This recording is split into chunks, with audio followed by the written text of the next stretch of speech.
welcome back to Metaphysical Anatomy A-Z, where we learn about the body to master our lives. And today we're talking about viruses. V stands for virus.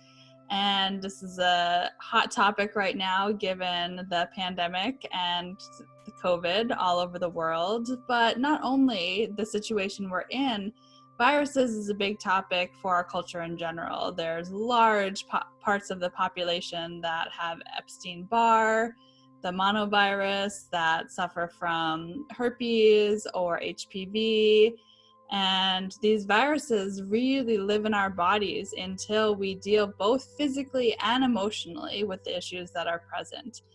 So today I'm going to talk about several main points, but they sort of go in order from how we live our lives in childhood all the way through to adulthood. And when these issues don't get addressed or don't get processed and released from the body, they build up stress on the immune system all the time, year after year.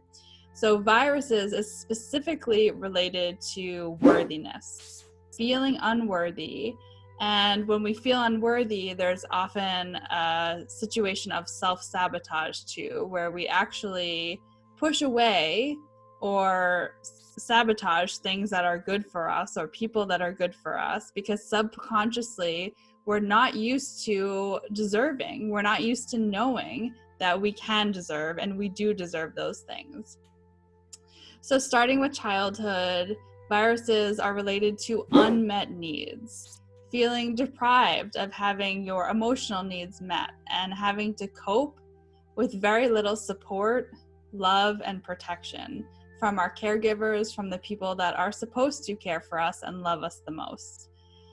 And also this concept of we have to give away a part of ourselves to get our needs met. So we have to make compromises to our personality or to our soul in order to feel love from another, in order to feel lovable.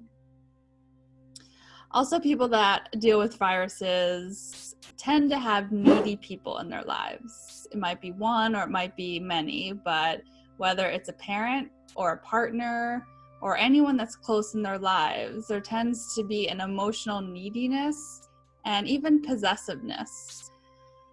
And this can lead to us often feeling smothered or controlled or dominated.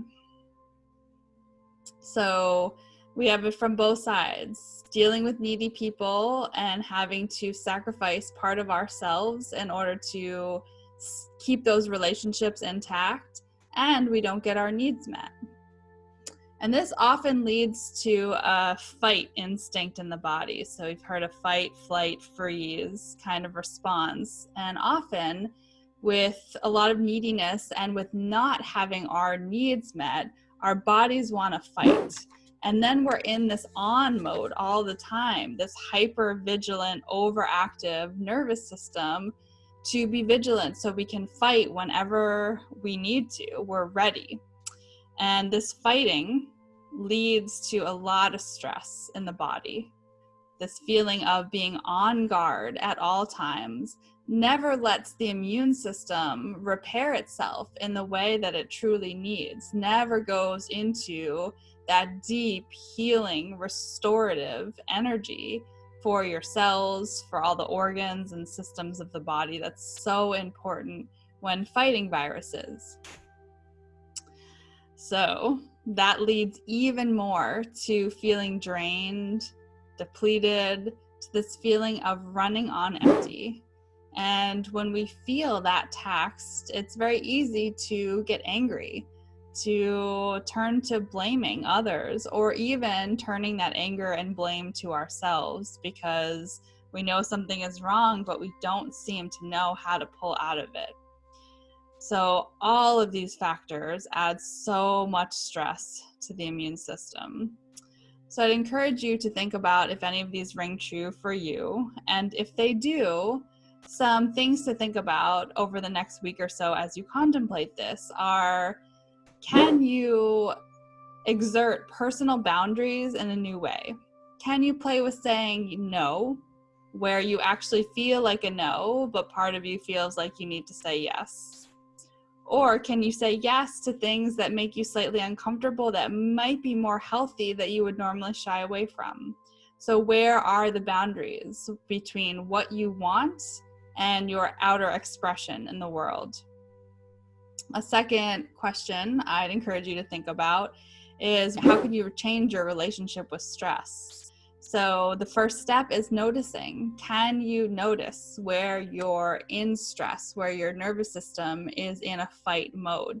Because when we grow up like this and we normalize this fight instinct or this stress response in the body, it becomes normalized, and we actually don't always know that we're as heightened in our nervous system and in our immune system as we actually are if we were to measure it with a bioactive marker.